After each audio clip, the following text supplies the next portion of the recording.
Welcome, everyone, to the FTW podcast, the wrestling world in all its laughable glory. This is episode number 157, recorded live on March 26, 2013, on FTWlive.com.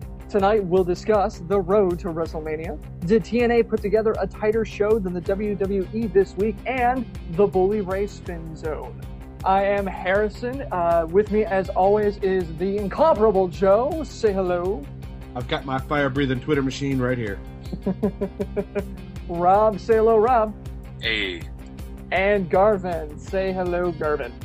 Mine does not breathe fire. Well, that's because you got Android. What good is it? Damn it. That was a new feature they rolled out on iOS this week. Breathes fire.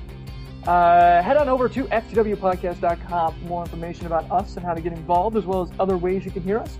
You can reach out to us on Twitter, G+, and Facebook. All those links and so much, much more, including amazing blog posts, are listed right there at FTWpodcast.com. Thanks again, everyone listening in on the Universal Takeover Network. We're glad you can make it, but make sure to join us live with the live chat hooligans in the chat room on FTWlive.com. It is a whole different show in there. This episode has been brought to you by the official I'm a FTW Podcast Guy tee. You can get it now, as well as all of our other merch at FTWpodcast.com/shirts, and all of our shirts start at just $15. And how about sponsoring an upcoming episode to help us pay for a breath filter for Lee, because we're tired of hearing him go into the mic all the damn time. You can hit up FTWpodcast.com/sponsor and sponsor a future episode today. But enough about us. Let's talk some TNA. First thing on the docket for TNA that I want to talk about is the Bully, like we talked about in the intro to the show, because I remembered to put it in at the very last second, was the Bully Ray Spin Zone. TNA basically devoted a really decent amount of time, basically, I'd say at least so maybe 4 or 5 segments worth of vignettes explaining Bully Ray's heel turn and his role in the Aces and Eights story. Rob, we got Stephen E. wrote in, a bunch of people wrote in asking us what we thought about these. What did you feel about it? Did you feel that maybe it was something like TNA trying to spin the story and fill some context that was lacking going into it? Do you think it was their plan all along to do it this way? I mean, what were your opinions of it? I really can't say whether or not it was their plan to do it all along. I kind of get the feeling that they had this in mind once they decided to turn Bully Ray heel. But I really like that they sat down and had Bully Ray go piece by piece through all of the major events of the past 9 months and kind of connect all of the little dots that people saw throughout as the storyline developed, and had basically just had Bully Ray say yes. Mm-hmm. To me, I thought it really added depth to character nouns, to Bully Ray's character. Instead of seeing him as a thug, you begin to see him as a viable leader, as a viable mastermind, because he put together all of this stuff and had a great plan in motion and went through it. Okay.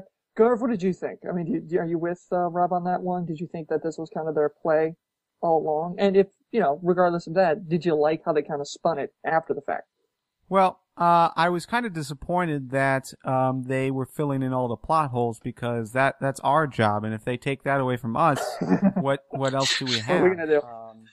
Yeah, we can't talk about TNA now, man. Yeah. Well, we got WWE, I guess. So, we can talk about main event. Yeah, we could. I hear Slam is pretty good. So, anyways, yeah, I liked it. I liked the way they did it. Sort of. I mean, it's a new thing, in at least in the wrestling industry, to do something like that. It was very History Channel-esque as far as how they're doing all the reality shows now, where you've got like the half shadow face on Bully Ray as he's doing those segments. So I thought that was I thought that was a little bit too much. But as far as everything he said and the whole story, how everything wrapped up, I thought was pretty entertaining. I think it went together well. I mean, I enjoyed the fact that they actually did go back and say, yeah, we plotted this and we plotted this, and this was all going according to plan.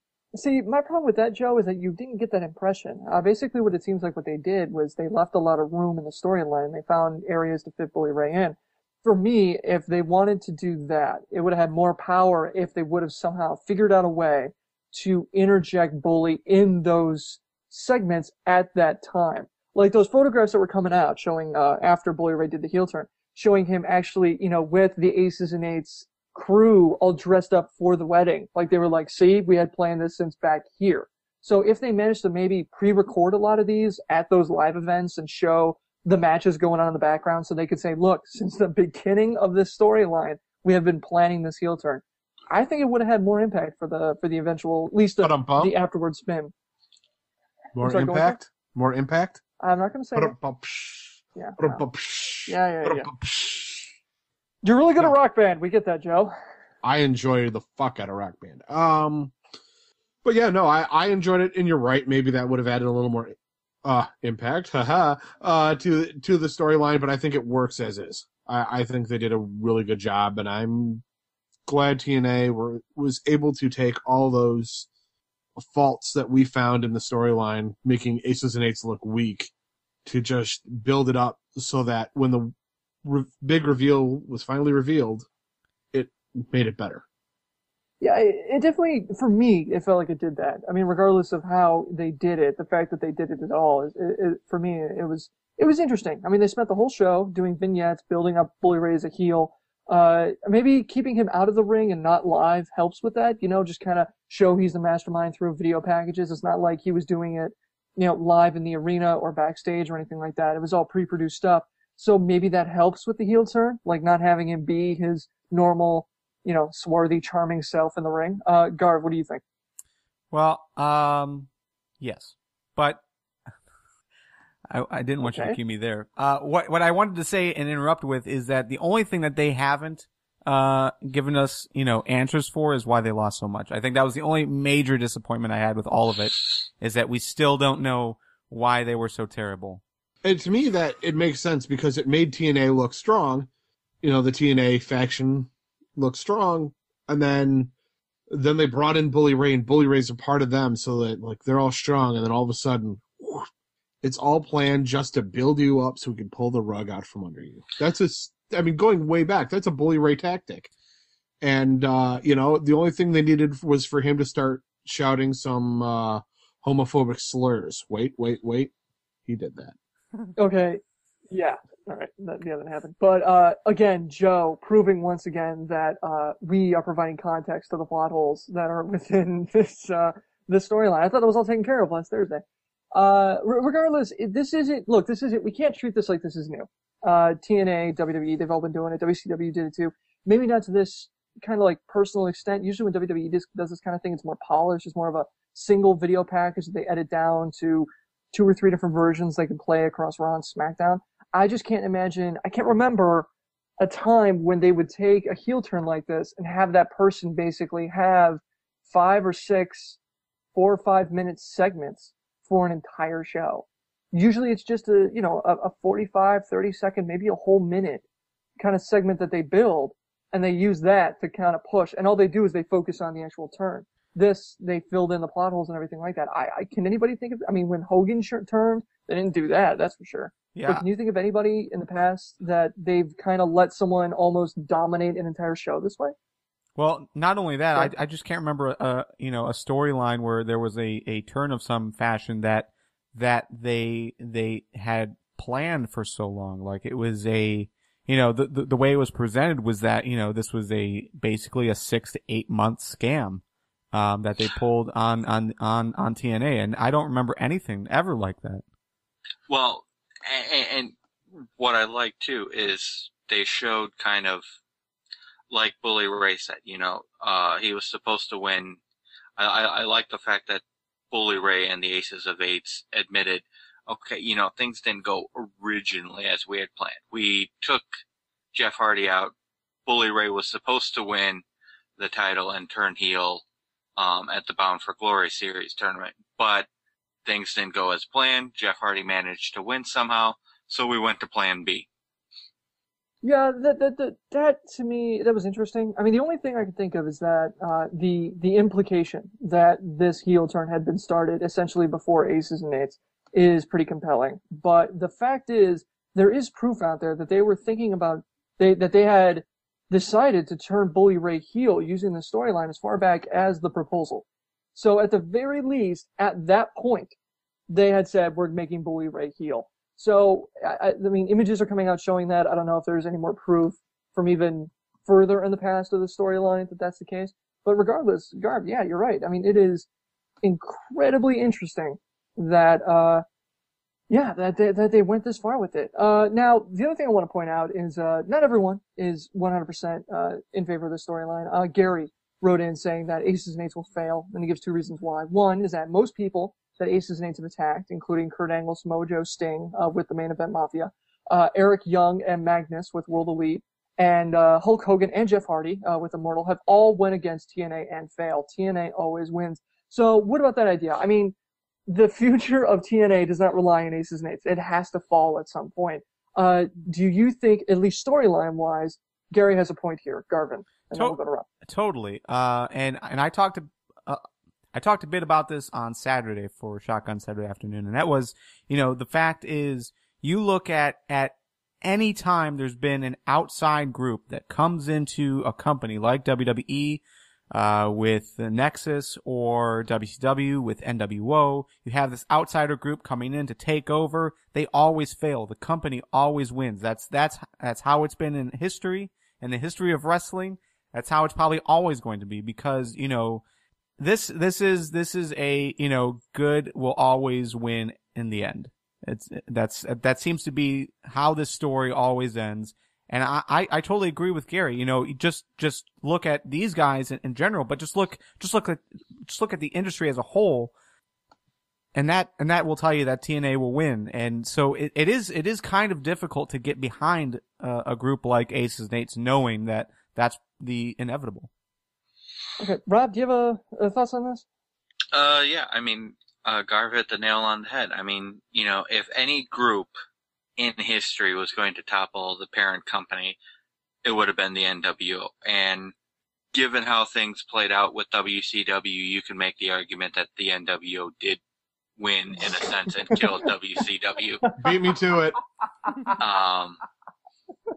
So, yeah. But I mean, the basic premise remains solid. The outside group attacking the company are always cool storylines. They always get people hooked. But in the end, the company has to win. See, I don't have a problem with that. I understand where you guys are coming from. And yeah, big picture. But at the same time, heels always lose. So for me, that isn't the big thing. For me, it's, Aces and Eights will end. The compelling thing is what's going to happen between now and then and who's going to be the one to end it. And I think TNA has an opportunity here to do something that no one has done in the past, whereas they start foreshadowing that event where they're like, look, they're not sustainable. They will eventually fall. Who's going to be the one to take them down? And I think that is a much more compelling storyline now going forward, assuming this higher power that was mentioned maybe once or twice doesn't pan out. Joe, what do you think? Right. Well, but here's the one thing I have a problem with the way the storyline has gone is that just about everybody's been defeated. All the top the head honcho guys for TNA, the top four, they went out there, they rushed out to the ring and were very quickly destroyed. So when you have that happen, I mean, at that point, who didn't come out there? AJ? Wasn't AJ one of the only guys who didn't rush out there? Oh yeah, because he was out at the time. He was getting all fat and bearded. Well, no, I mean, it was he'd already come back with his fat beardness. Oh, you mean like, yeah, okay. When Hogan brought out the troops and they got their asses handed to them. No, there were probably a couple of mid-carders, but yeah. At what point? But see, they've torn down all these guys. So even if it's somebody like Jeff Hardy or Samoa Joe or Magnus or whoever, one of these guys who's already been beat up, so they come and they get the title back, let's say, in a match. Then it's over. It's subsequently like that pyramid falls. And it's like, but that's stupid because if that were the case, if one loss would make the difference, then this match should never have happened, blah, blah. And it just, I think they've torn away too much of the. I'm trying to think of the best way to say this. You know, when they bring in somebody to do this, once they get the title back, I mean, does that? It just seems stupid that the Aces and Eights dies. I don't think Aces and Eights will die when Bully Ray loses the world title. Yeah. I think it'll be a series of things. See, I don't think he's going to lose the world title, though. Well, regardless, Gary does bring up another point in that they are not... And D'Lo's going to do something crazy. Well, that's the thing. Gary brings up a really good point. They're not making any stars with the storyline. And they're really not. I mean, no one's really getting, any kind of crazy heat, any kind of, resurgence of their career. No one's been made because of this storyline, at least as far as Aces and Eights are concerned. I mean, I guess you could say that, a couple people, one person has a job that maybe shouldn't have a job. There is that, but there is no standout star here. Is that a weakness as far as behind the scenes goes? As far as the structure that's building the storyline, does anybody find that as a weakness, or do you think it's so immaterial it doesn't really matter at this point? Well, I think if you're going to build a viable heel stable, you need to produce more than one star. Mm-hmm. They have a golden storyline opportunity with Mr. Anderson, which they're not doing anything with. Garrett Bischoff, Wes Briscoe, Mike Knox. Mm-hmm. There is solid talent in the Aces and Eights, but TNA isn't really making them stars because the big weakness is Aces and Eights is being relegated to ambush.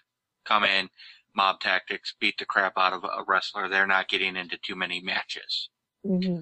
Okay. And comparing them up against the best stable we've had so far, and comparing them up against the best stable we've had so far, the NWO produced stars. The NWO took people who were mid-carders and actually made stars. So Aces and Eights has to do that.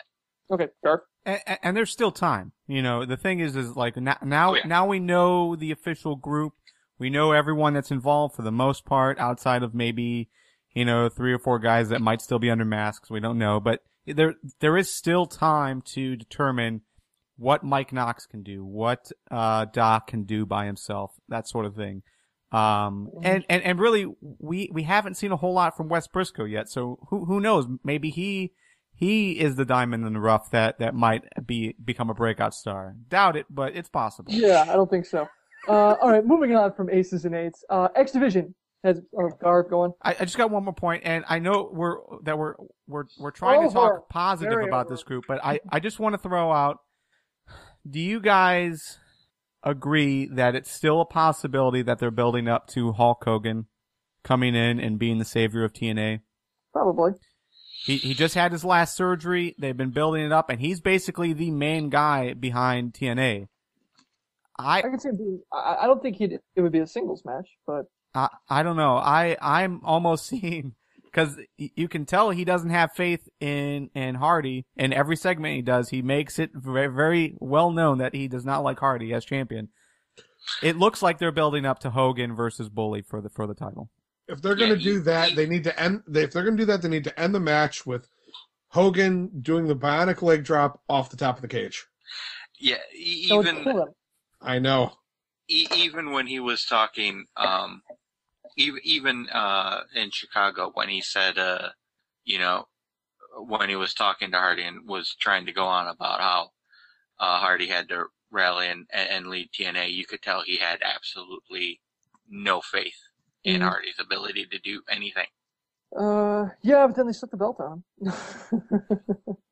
I mean, that's one thing. All right, so moving on. The X Division rules go back into effect. It's back on a diet. There are no more fatties or RVD. 230 pounds and below is the new rule. Now, the question for the panel is this a sign that they are considering making the X Division a bigger deal again, meaning maybe we'll see a match every week, or just another tease? Joe, what do you think?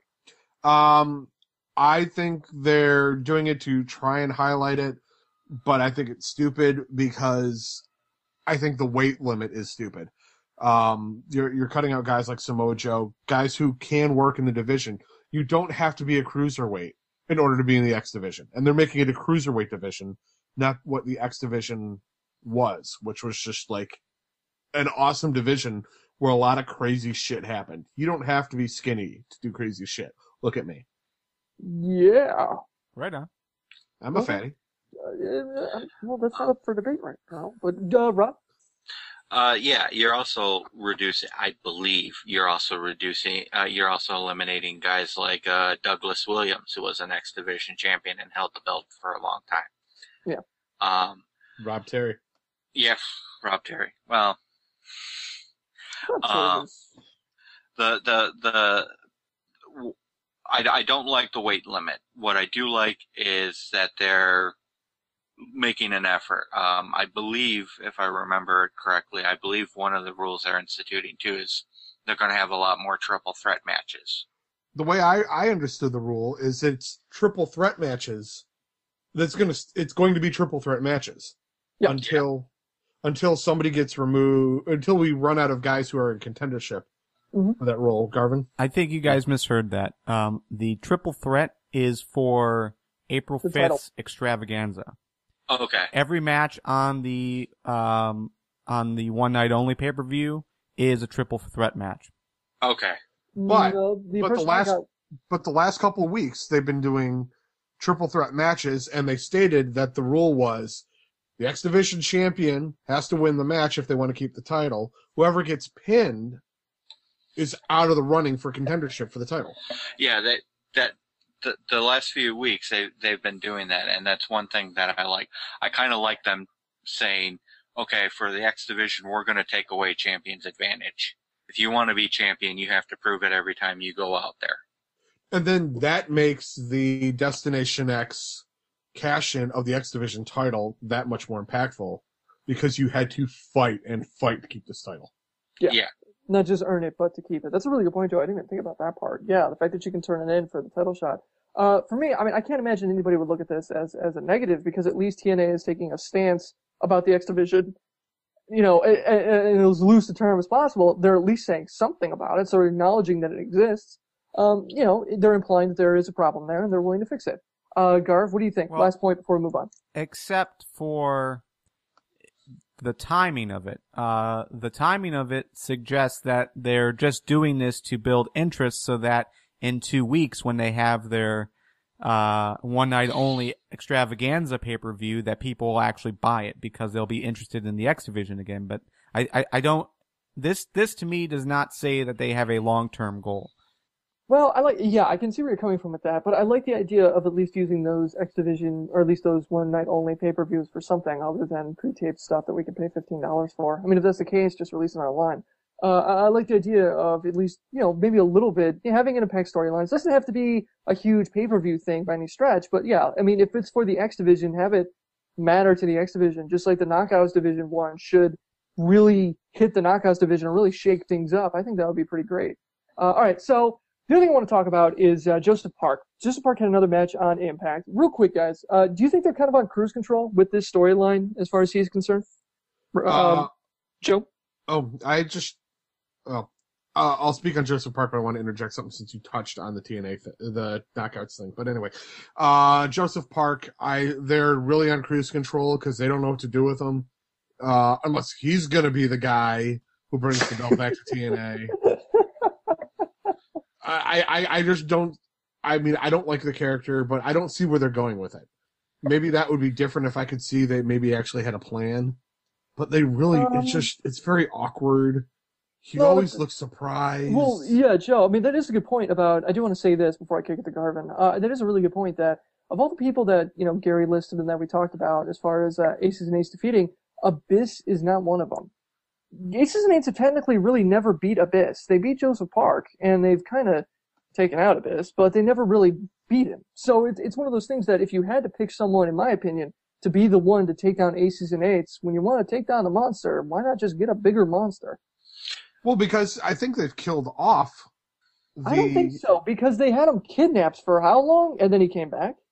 Or was that Smojo? I think the Abyss character is done. I think the man behind the mask has moved on from that character. I think. You think Joseph Park has no more interest in being Abyss? K-Fab, guys. Okay, Garv, what's your opinion about this? Joseph Park on cruise control. What do you think? I don't think so. I mean, this is the first time that they have put him in an actual beginning of a feud. Now that he's a wrestler, you know, with Joseph Park versus Matt Morgan, that's the start of something. I wouldn't say it's cruise control. I think now they're going to take it to the next level to see, can he hang with someone like Matt Morgan? Can he still get the crowd behind him when he's going up against, you know, an actual real great competitor? So, no, I think he's got a lot of life left in him. But as far as the Abyss thing goes, yeah, that's a logical, end goal, is to have, you know, Abyss go up against Aces and Eights. But I think we're far away from that. Okay. Rob, what do you think? I can see what they're trying. I can see that they're trying to do something with the Joseph Park character, putting him up against Matt Morgan. But I think the Joseph Park character is rapidly dying, and they need to start trying to find a way to move on from that storyline and begin working to bring in Abyss back. I don't understand why you guys hate Joseph Park so much. I still like this guy. Joseph Park. Yeah, I think Joseph Park is awesome. I think you need to get hit in the head with a tack hammer. Seriously, it's not feasible, but I think it's interesting. I mean, he's like the lovable Penn Jillette, is how I look at it. Yes. He's a Penn Jillette decided not to become an edgy magician, and instead decided to become a bashful lawyer who's just like, oh wow, this is so awesome. Look at me, Mom, myself right now. All right, so how about Impact as a whole? We got a lot of tweets, a couple Facebook posts saying that, and you know, keep it short, that Impact, as far as TNA is concerned, was a tighter show than anything that WWE threw together 2 weeks before WrestleMania.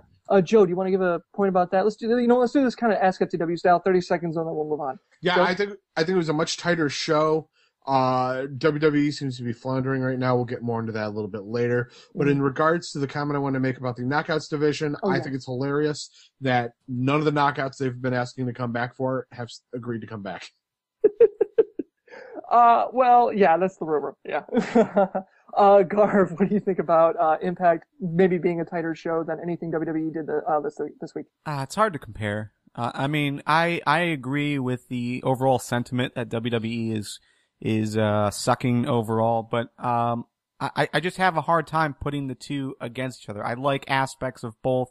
I think Impact is doing really well, and it's definitely turning a lot of heads, despite the ratings not seeing that. There's a lot more people talking about it, and even in the live stream with the Impact Live hashtag, that's streaming like crazy every Thursday. So I think they're making great strides. Right, Rob. Yeah, I mean, I can see the reluctance to compare the two side by side, but the fact of the matter is WWE has not been turning in quality shows for quite a while, really as long as they went to the 3-hour Raws, and TNA manages to get better and better every week. They have an off show here and there, but on the whole, their product is improving. See, I don't understand where you guys are coming from saying you can't compare the two. You totally can. When I've had, surf and turf, I know when the shrimp tastes bad. I mean, it's just because it doesn't mean you can compare the two together, but you can look at them as products as a whole and go, TNA did a lot more with what they have than WWE did. End of story. For me, TNA was much better this week than WWE because... But the problem is, WWE has like 1,000 times the money and resources that TNA does. And yet that's all they're able to do. That's the thing. You could rate them on a curve. That's where I'm looking at it. You can, if you want to take that opinion and do that thing and compare apples to oranges, you can totally do that. I will let you do that, and then you can join me as Mr. TNA. Oh hell no! I'm gonna be Mr. Ring of Honor before I'm Mr. TNA. Wait, if only because I can watch Ring of Honor. Fuck you and your shit Ring all of over Honor. Hey, don't Harrison. get me started how terrible that is. Harrison, if you had to rate WWE right now, how many stars would you give them? I kind of, when Mike was on last week, I wanted us to actually end every single segment by going, on a scale of 1 to 5, how do you feel that segment went? And then we would each rate it as we went. But I decided to 5, I choose bacon. 4 out of 10. 4 out of 10. On a scale of 1 to 5, I choose green. All right. So moving on, that was your TNA week in review. Now it is time to talk WWE. Basically for WWE, look, right now we're 12 days out from WrestleMania. It's biggest wrestling pay-per-view, of the year, bar none, any stretch of the imagination. They keep referring it to as the big one. They're angling it to be the Super Bowl. So what we're going to do then is we are going to basically discuss WrestleMania, the build as it stands right now, 2 weeks out, and how we feel about it, through the lens of, let's compare it to last year's build, on a few different aspects of it, how we feel things are going right now. Right off the bat, I want to talk about Taker's streak. This is going to be a hard one, and I want you guys to kind of do it dispassionately. And when I say this, I'm probably going to get a lot of heat from the hooligans, but I'm going to say it anyway. Would the Taker versus CM Punk match be as big of a deal if Paul Bearer was still alive? I don't feel that the Paul Bearer aspect really has any impact on this match. Really? Look at the storyline as it stands right now. It is I understand 100% that earned. they've built it around it now, but they were going to be doing this match. They had this match set before Bearer died. It's not like Vince killed off Paul Bearer in order to have a storyline in which to build this around. Hey, we don't know that. We don't, and he's died so many times on it. It's not beyond. It's not like Vince McMahon wouldn't do it. Yeah, and let's be honest. What is You're he, Umaga? fired from this level. What is he, Umaga? Yeah, that's a fair point, Carl. Joe, come on. I mean, you cannot honestly sit there, think about this dispassionately, and tell me that this match would not have as much heat if Paul Bearer was still alive. This match has any heat. I really don't. I think that I find that the build-up for this match is very lackluster. I don't have much interest in this match other than the fact that I know CM Punk's a great worker and Taker hasn't beaten Punk at Mania yet. That's it. I don't feel any heat from this match. All right. Anybody else want to jump in here? Yeah, I feel more from Fandango and Jericho than I do for this match. I'm being honest. I can't wait to see CM Punk and Taker work, but yeah, I think overall the match is going to be. It's going to be good. It's going to be what we expect from an Undertaker match at WrestleMania and from a CM Punk match in general. But as far as, would Paul Heyman be alive? Would that make this match Paul better? Bearer, not Paul Heyman. I'm sorry, what do you think you are, Paul me? Bearer. No. Don't take my job. Take my verb. That would not make this match better. What would make this match better if CM Punk still held the title? That's what would make this match better. That's what would give us something interesting to watch. This, Joe, I'm completely with you. I am so disinterested in this match. I'm so disinterested in the top 4 matches, let alone this match. Okay. Rob? Because then I want Rob to speak, then I want to throw you guys a curveball. But Rob. Okay. I think Joe's pretty much on the head here. I mean, the Paul Bearer thing, yeah, okay, there was heat for a week, maybe 2 after CM Punk came out. But the thing is, before Bearer died, there was no heat at all on this. And then CM Punk comes out, uses the death, tries to build up everything. Fuck you, Joe.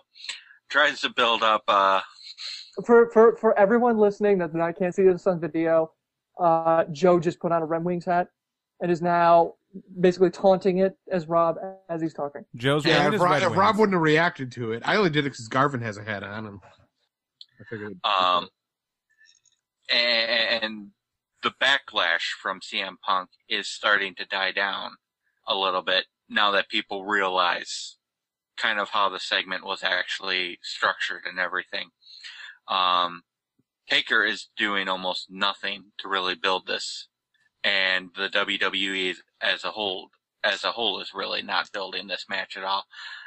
I couldn't, like everybody else, I could give a shit about this match, and I'm a huge CM Punk fan and Undertaker fan, and I could give a shit about this match.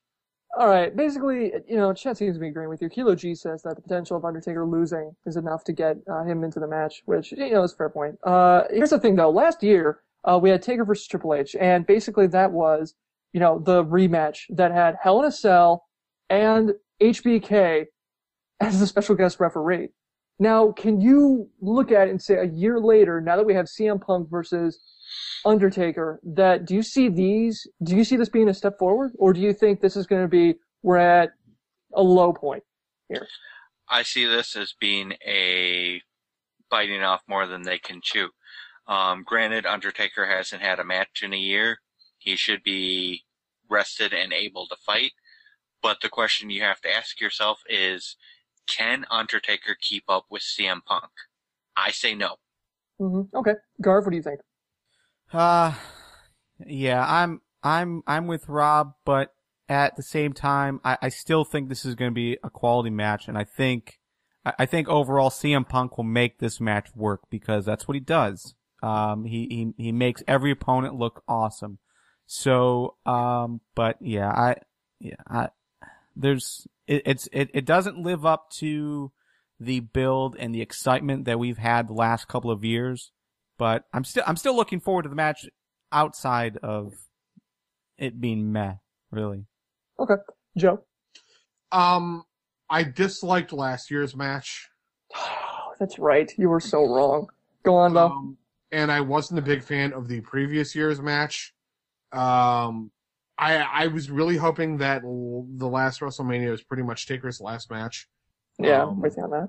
It's because storyline-wise, what's left? I mean, there's for the character itself, I don't think there's a whole lot left for him to accomplish. And for the man himself, I mean, damn, dude. I mean, damn. See, no disrespect meant, but I think it's time. Yeah, Joe, I'm kind of with you on that because, yeah, last year it was such a perfect ending to it. You know, you had the symbolism of HBK and Triple H and, you know, the whole history they had together there. CM Punk and Taker really haven't had that much of a history. I mean, the history between Taker and Triple H and HBK is longer than probably Punk's complete wrestling career. And it's just those three guys. So for me, it just doesn't seem that interesting. I mean, like Robert says in the chat that it was too rushed and too short. If they had enough, basically he's saying if they had enough time to actually build Punk and Taker, he thinks they would have had a chance. And I don't agree. I think like Garvin said. But here's the problem. Hang on. Go ahead. Like Garvin said, if going into this, Punk had the title and it was streak versus streak, bam, that's a WrestleMania moment right there. We talked about it last week and that you need those moments that can only be done in WrestleMania. That right there is it. All right, Joe, I'm sorry. Go on. Okay. No, and you're absolutely right. If Punk had the title, then there's actually something at stake. With Taker now, it's just I had a thought and I lost it. Well, no, like you were saying, it's lackluster, and there's no reason for Taker to be in it except for after the fact that's, you know, unfortunately, Paul Bearer died. I mean, right. I hate to denigrate it by saying it that way. Right. But for me, looking at this, I look at this and I go, I don't care what WWE had planned. It was not nearly as good as what this is, and this isn't even that good.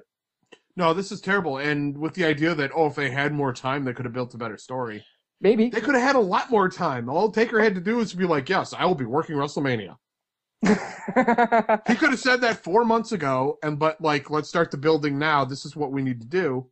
And that would have been great. Okay, Kilo G, you bring up a really good point in the chat saying streak versus streak. Rob, I'll get to you in a second. Streak versus streak is really interesting. But do we even want to pretend that we want to see Taker with the strap? I say yeah, because then he can still lose it on his own terms. Streak going into WrestleMania. Punk's like, there's no man that can stop me. Taker's music hits, and he says, your streak's going to rest in peace. He can defeat him. Come out that raw. Just leave the belt in the ring and walk away. And just not even that. All he's got to do is do the Kane treatment, lose it back on Raw. Call it a day. Thank you. Yeah. Okay, Rob, go ahead. Lose it 24 hours later. Rob, go ahead. Yeah, I think part of the reason, I'm not going to put all the blame on the WWE. I think part of the reason why there's been no build to this is Undertaker wasted so much time debating whether or not he was going to make a comeback. And when he finally decided, yeah, you know what, I think I'd want to do one more WrestleMania. WWE's like, all right, well, now we got to throw something together. Hey, CM Punk's free. That's actually a really good point, Rob. When you look at it from that standpoint, you know, that kind of backstage, it makes a lot of sense that they don't really have the time to go into it. You know, but again, you got to work with what you got. And if this is what they got, and then Paul Bearer unfortunately passes, and then that is obviously better than whatever they came up with. I mean, I can't imagine a scenario that something would be better than that. But yeah, that's still a good point. Okay. The other For thing the record, Harrison, you do a better Paul Bearer than CM Punk. I don't know, Agreed. because I don't have an urn. Although I could do. probably go pick one up somewhere. Even Hey, though you can always see Ern Anderson. I have the more high-pitched, prepubescent voice than CM Punk does. We're not going to deny that. I sound like a post-op transvestite when I'm mic'd. So, yeah, I have a much better Paul Bearer impression than Punk does. All right, the other thing I want to talk about is outside of the World Belt, the WWE World Championship. I want to talk about the other title belt matches that are up for this WrestleMania. We are less than 2 weeks away. The U.S. Championship does not have a match. Cesaro does not have an opponent. The World Championship of Del Rio and Jack Swagger, decent build. Basically what I want to do is I want to compare again this year to last year.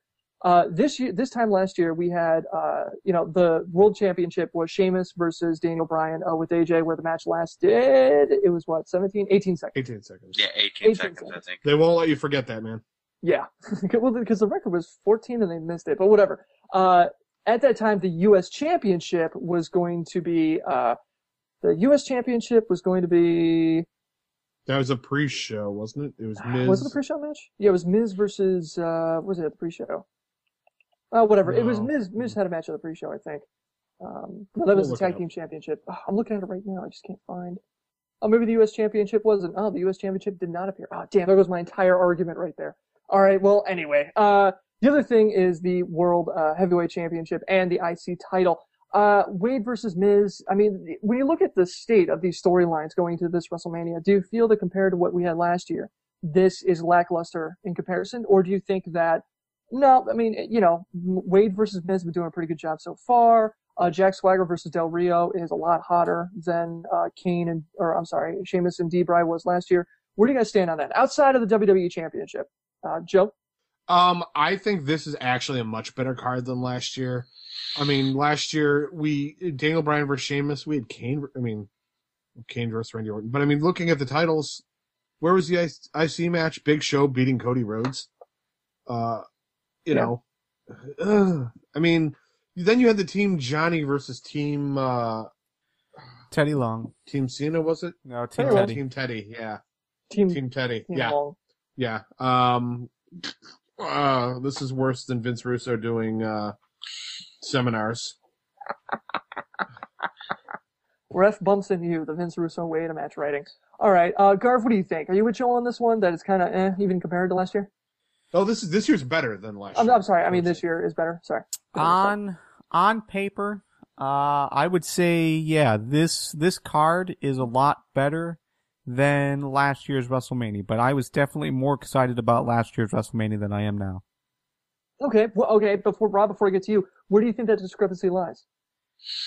Well, no, Rob, before I get to you, Garvin, where do you think that discrepancy lies? I can ask Rob where he thinks your opinion is. You know what? I think, Rob, what do you I think can guess. I think Garvin thinks. Garv, go on. I think it's just how the company is building it. The last 2 years, there was like so many video packages about how important these matches were. And this year we aren't getting the same thing. We also aren't getting a lot of celebrity involvement unless you look at The Rock as your celebrity this year. Which I do. Yeah. But, as do I. But overall, it just doesn't seem like they are trying to sell these matches. They're expecting all these matches to sell themselves. And again, on paper, the Brock versus Triple H match is pretty good. CM Punk versus Undertaker looks good on paper. Rock Cena, again, I'm okay with, but the company is just not doing a good job at selling it for me. They're not telling me why these matches are important. Okay. Rob, I want your opinion real quick, and then I want to kick it back to Garvin about the celebrity involvement thing, so I think we could dive into that a little bit more. Rob, go ahead. I'm totally with Garvin on this. I think on paper the matches are better, but I think I was much more excited for last year's WrestleMania. This year it has been an increase. This year it's just been the WWE getting lazy stepping it up a notch and basically saying, it's WrestleMania, you're going to buy it, so we don't have to build shit. And that kind of pisses me off. Holy crap. As you said that, Jared P. in the chat said exactly the same thing. They're expecting WrestleMania to sell itself. Literally said, it's WrestleMania, that's why you should watch. Are you in the chat right now?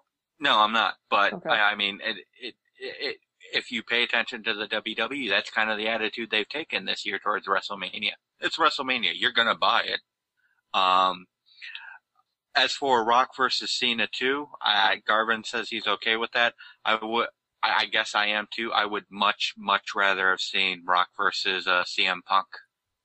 Yeah, I would have too, Rob. Maybe? Yeah, maybe? I don't know. So am I the only, okay, before we move on, I want to kick it to Joe real quick about something else. But before we move on, am I the only one here, real quick, yes or no, that is actually looking forward to Cena versus Rock? I think that's going to be an amazing match. Well, after this Raw, yeah, I kind of like the direction they're going. But again, it doesn't have as awesome of well, I don't want to say awesome because we all hated the year-long build last year, but it still was a build, and they haven't done that because Rock can't show up on Raw, and thus far, Cena is being held off TV because of it. Yeah, actually, Diva Jill pointed out in the chat saying the Undertaker has been on more consecutive Raws this year than The Rock. Yeah. Which is pretty bad considering that the that The Rock is technically the champ. Yeah, that's basically it. Well, okay, Rob. I think Rock was on consecutive ones if you go back to January. Yes. Rob, I mean, okay, Rob, Joe, am I the only one really looking forward to Cena versus Rock? I think it's going to be an amazing match. You are. Yes or no? Yes. The only way it's going to be, making me interested is, I know it's not a yes or no, fuck you, is because Rock has actually shown better work with Cena. Better work with CM Punk, so maybe he's back in better ring shape and can do more with Cena this time around. That's the only interest I have to see if he improved his game. Other than that, I have no interest in this match. See, I'm saying exactly that. I'm saying because he actually had some warm-up time with CM Punk, he had the chance to really ease into it. And I think the fact is both of those men look at last year's WrestleMania and say, we did leave something on I mean, we didn't put everything on the table. You know, there's more in the tank when we ended that match. But you have to almost thank Michael McGillicuddy for that. Yes, Michael McGillicuddy, because he's been training The Rock to get him back into the ring. So major props to him. If you have to be trained by Michael McGillicuddy, your career is in much, much more trouble than you think. Hey, it doesn't mean he's actually okay. I take that back. Sparring, I guess would be a better. Yeah. He's getting back into ring shape with Michael McGillicuddy. But the only way to make Rock and Cena actually interesting to me is if Rock decided, I've got the title, I'm just going to leave and go to Hollywood, and no one can get this back. But the problem with that is he doesn't have the belt anywhere, so it doesn't really matter. Okay. Actually, the chat's actually debating whether or not how this build was, basically comparing this build to last year's build. And one thing I want to point out, a couple things here. Robert's saying Cena's going to lose respect towards Rock and walk out with the WWE title, kind of alluding to what they had on Raw today. The other thing is Kilo G said they're doing basically an I respect you, you respect me circle jerk thing this year. So Cena really can't attack The Rock like he could last year. And, you know, they did do that. They did get very heated and personal last year, which I think really helped. But, Joe, real quick, before we move on to the celebrity thing, do you think that because of the way it's been built this year, it's not as strong a build? I realize it was a year last year, right, but I think last year had a horrendous build. I think this year it's a little bit better, although this Raw, in my opinion, made Cena just look like complete and utter shit. You've taken to me, you've just discounted the man. I know the people are saying, well, maybe this is the insight for a heel turn. We've said that for way too long. But it's like, but if you go back to Steve Austin, when he had his heel turn, he had similar speeches, and that's where that's coming from. And I understand where that the IWC is pulling that from. But to me, I look at Cena and go, well, I'm only because I have to. Because you made me feel real bad. And I hope Rock can't see this. Cena. Right? I'm John Cena, damn it. I got the colored chairs in the and screen grab taken. Yep. Look for an update on Facebook for how much fun we have and you can have with Joe's crying face later on FTW on Facebook. All right, so let's move on. Photoshop me into shit. Seriously. Oh, hell yeah, I will. Put it up there. Is there any way I could just upload this to the chat? All right, chat. I know a couple people are pretty good with Photoshop in the chat, so we're going to put it on Facebook later today, and that way you can grab it and do whatever you want with it. Is there some way I could get rid of this Google Plus watermark? But fortunately, I don't think I'll be able to do that. All right, Garvin, celebrity involvement. This is something you singled out in the actual doc. What do you think about the celebrity involvement? Do you think that, it's a sign? Do you think a lot of celebrities is a sign of a strong WrestleMania? Or are you taking the opinion of, hey, woohoo, no celebrities? Well, it's weird. I'm torn because we hate the celebrity involvement because it doesn't really add anything to the show for us. I mean, it adds stuff to the show for some of the demographic that WWE is going after, but not for us. I like that there's no celebrities involved because now we can concentrate on wrestling matches, but at the same time, I don't know if it's tied to that or maybe it's just coincidence, but alongside of that at least, it just doesn't seem like there's any type of real build. It's almost like, all right, well, we can't get any celebrities. Glenn Beck won't return our phone calls, so I guess we're just gonna have to. Glenn Beck is not a celebrity. We're just gonna have to reluctantly put on this WrestleMania card and fuck it. That's what it seems like. So I don't know if it's attached to the celebrity involvement, but because of that outside, the outside energy, it just seems like, WWE is sharing that lack of energy. That is an interesting aspect of it. It is one of those things that, like, I remember, Garv, when, you and I were talking about this, outside the show, and we were discussing, The Rock actually showing up at different places with the belt. And he only showed up at one red carpet event holding the belt. He was at the Kids' Choice Awards, did not show up with it. He was at a few different places, also not holding the belt. So that is one of those things that, it would also help maybe the celebrity of it if he had actually been holding the belt at the time. Yeah, I mean, it's not a gaudy belt compared to the last one anyway. It's a much classier looking belt than the previous belt. I could see him taking it places and, have him go out in the town, go out to some fancy restaurant, slap it down, have it with him, slap it down on the table. Maybe let the, valet guy wear it while he goes and gets the car. Photo ops from TMZ, baby. Here, dude, you're the WWE champ. Now get my fucking car. Here. Hey, I guess you can work for TNA. You're like Wes Briscoe. Hey. McBrad's in the chat is saying that maybe Machine Gun Kelly will be performing at this Mania just to piss us off. I really hope not. Yeah, at WrestleMania, I had no idea who he was, even at WrestleMania. I even turned to Garvin and went, who the hell is this guy? He goes, I have no idea. And apparently he's from the area. Yeah, he has Interstate 75 on his or Interstate 71 on his shoulder, and I'm going, who the hell are you? Yeah, if people from Ohio have no fucking idea who you are, poor choice for the WWE to pick that one. All right, Garv, and then we're gonna move on because I want to talk to Rob about something. Well, the thing is that I think what we did as a collective, as the IWC, is we were trying to figure out why would WWE put the title on The Rock, knowing that The Rock could not be at Raw every week, could not be on TV, and it seemed like we all agreed that it must be because he has such a high reach in the celebrity sphere that most likely he'll be taking that title with him. So that made sense because it's like Rock is a huge actor now and he's going to take this title. He's going to go on the Tonight Show. He's going to do the Kids' Choice Awards. He's going to do all this stuff. He's going to have the WWE title. He's going to get people talking about WWE. Because that didn't happen though, I think that's also part of it. We're all down because it's like, all right, well, this shithead has a title. He's not doing anything in the ring. Now he's not doing anything outside of the ring to really demonstrate why he's champion. I expect Paul Walker and Vin Diesel to be at WrestleMania, at least in the crowd. I'm serious. Fast 6 is coming out, right? Yeah. But yeah. One note, and I read this on the internet, so it must be true. Viacom is the company that owns Nickelodeon.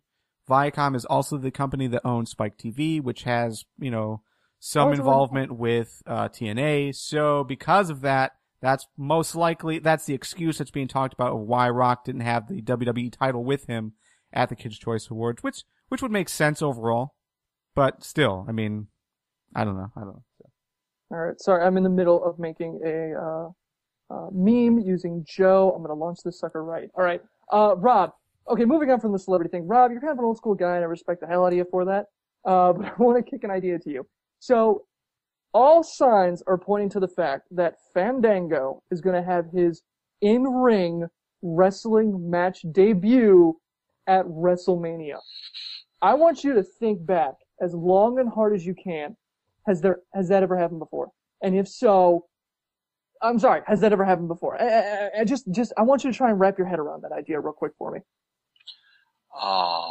Searching. I just killed you, didn't I? Searching. No, come on, man. If you can't think of one. To my knowledge, Mr. T does not count, Joe. What the hell are you on, man? I pity the fool who don't have an answer to this question. I pity the fool. I pity you, Joe. I pity you. And real quick, just want to interject. I know we're loving to hate on Fandango, Blackhawks, baby. but Fandango isn't the only one debuting at WrestleMania. AJ? No. Wait, you ready for this? Biggie Langston, he's also debuting. That's true. That is true. He does have he has a tag match though. It's still a debut. He has not never wrestled competed, a single match. Yeah. Yeah, it's true. Well, no, he's never wrestled. No, yeah, you got a good point. Yeah. Oh, also, he's been on TV a lot longer than Fandango, though. Also, Yahoo Answers is saying Santina debuted at WrestleMania. Well, there you go. There's some precedent for you. Yeah, actually, I was thinking that because of that stupid contest. Yeah. Okay. Well, Rob, regardless, do you think this is a sign of how WWE feels about Fandango, or do you think this is mostly, well, Jericho's back, we want to put a feud in him, this is the most convenient pay-per-view? I don't think it's a sign of. I'd like to say it's a sign of how the WWE feels about Fandango, but given the WWE's track record, they have little to no interest in actually developing young talent. Mm-hmm. So I'm going to say they probably want to give Jericho something to do before he goes on tour with his band again. Right. And this just happened to be the pay-per-view up for it. Okay.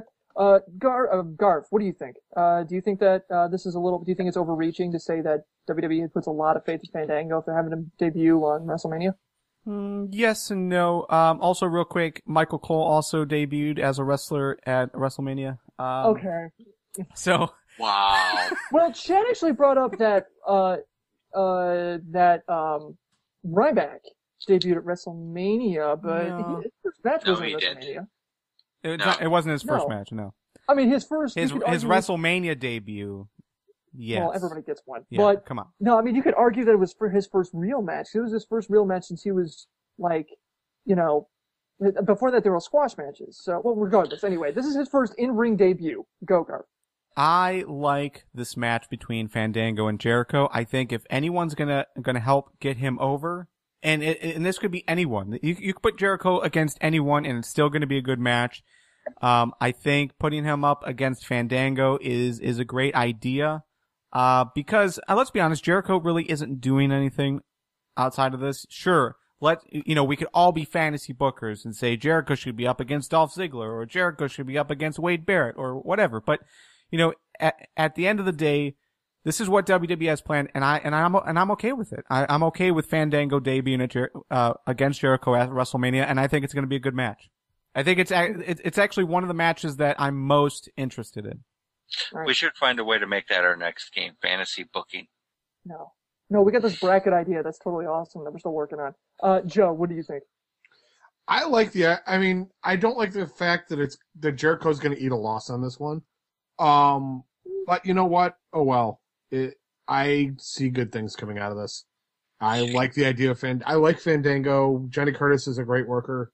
I don't know how long the dancing thing's going to stick around, but if Brodus Clay is any sign of that, we're going to have a new dancing character every 5 to 6 months. You seriously think Fandango is going to beat Jericho? Yes, I do. I don't think they're going to. with as much as they've been putting behind him, I don't think that he's going to eat his first loss. I also agree with that. Yeah, I agree with that too. See, my thing is, this to me, this became a whole. So, man, we really just slammed Rob on that one, didn't we? This to me is really interesting. I don't care. I'll take on all three of you. Come on. Oh no, I ain't coming after you, man. That's what she said. I ain't coming after you, man. You fucking know what you're doing when it comes to a fight, all right? You can properly field strip a rifle. You win.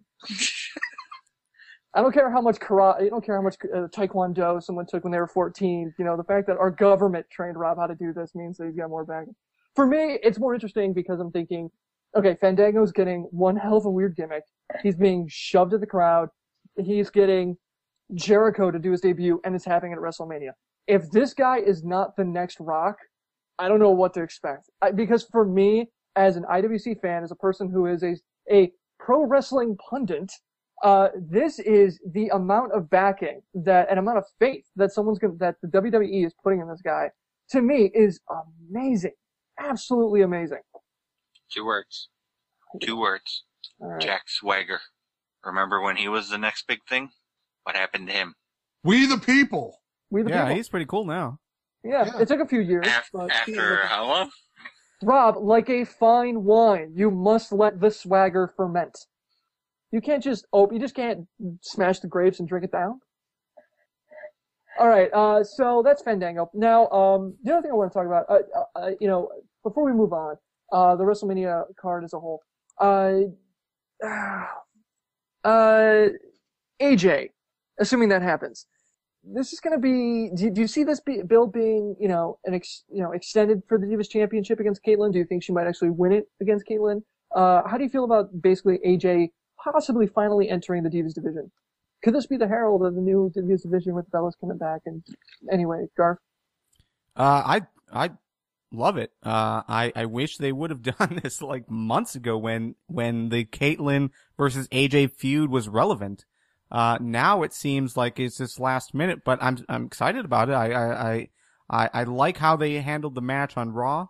At first I didn't. I hated that they pushed it so quickly, but overall, I think putting AJ in the Divas division will put her where we thought she was going to be when she was basically on top of the company, as far as like that vocal figure. So yeah, okay. I'm totally cool with this. Rob, you always have an opinion about women's wrestling. I do. For some reason. If I were booking it, AJ would win and become Divas champion. However, I'm much smarter than the people who do the booking for WWE. So, it's probably not what's going to happen. I imagine they're going to keep it on Caitlyn so that they can, try to keep this feud going and then promptly forget that the feud is going on and basically do what the WWE does best, which is kick women's wrestling to the curb and bury it under a rug and then forget it exists.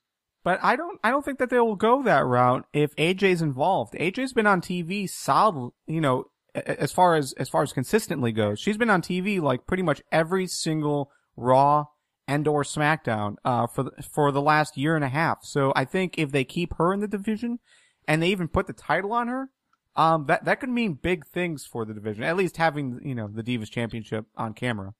Yes, it could. But it requires the WWE to give a shit about women's wrestling, which they don't. Okay. One thing I concede the point that AJ would be great as Divas champion, but the WWE doesn't give a shit enough.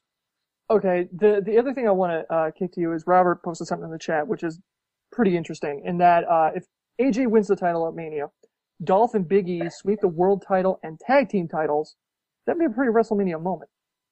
Because then the three of them would hold the majority of the gold in this company coming out of WrestleMania. It would be huge. And I think they could still get the same reaction, and same feeling, without the world title, without him cashing in. I think if they just walk out with the tag titles and she walks out with the Divas title, I think that's enough to look at them as, serious, challengers for anything. Okay. Well, last thing I want to talk about, before we move on from WWE, we got 2 topics. Booker T, Bob Backlund, Mick Foley, Bruno Sammartino, Trish Stratus, and Donald Trump. People want to know, is this the best Hall of Fame class ever? Yeah, I would have to say between Bruno and Mick Foley, this is pretty impressive. Yeah, Anybody think of? as far as it meaning something to our generation, I think this is the best ever. I mean, sure, like the Edge induction was meaningful, but overall, like we experienced Booker T, Bob Backlund, Mick Foley, Trish Stratus. Just those guys alone made huge impacts on my wrestling watching. And Bruno Sammartino is such a huge name in the business.